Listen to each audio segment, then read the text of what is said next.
kum som thum chung vel chu allergy awangin ka ha chiu to a le. For the past 13 years, I've been sneezing every day because of the allergies. Adam doi tur ka hre thei lo wa.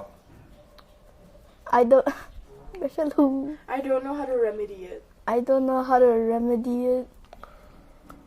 Chuanin Amazon online shopping a hei hi ka hmu a. On Amazon shops, I found this. Ti chuan ka hnar chhunga hian enge ka hre du ta a. But now I want to know what is in my nose. Chuan ka hnar chung chu hei hian ka thua don ta ne. Soi da che. Got to Ka hnar chung hi he tui hian ka thua dona. In my I'm going to clean my nose with this liquid. I'm going to clean my nose with this liquid. He tui hi alum lek a. This water is a little bit warm. Chi tem te ka da boka. I also put a little bit salt. Tuna kan enang ka hnar ko wa enge Now we're going to see what is in my nose.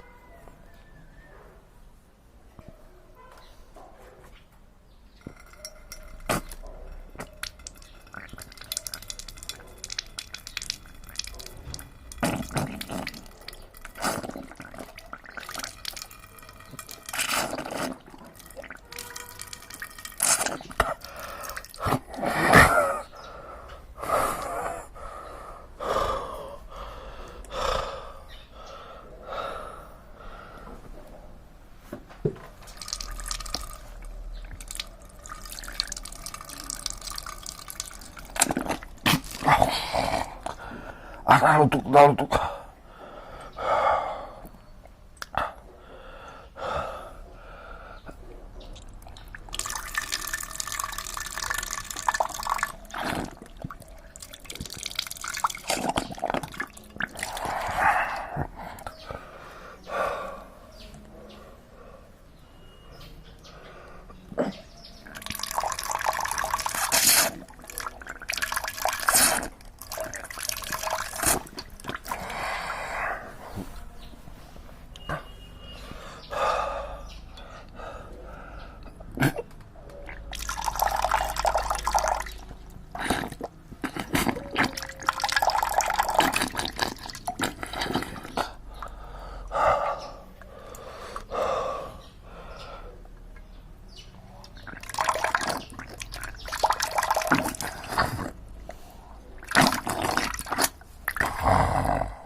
Camera ron la han en chiang te le khu adum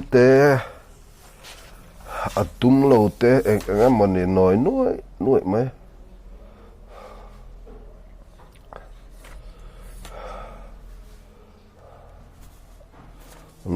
noi ane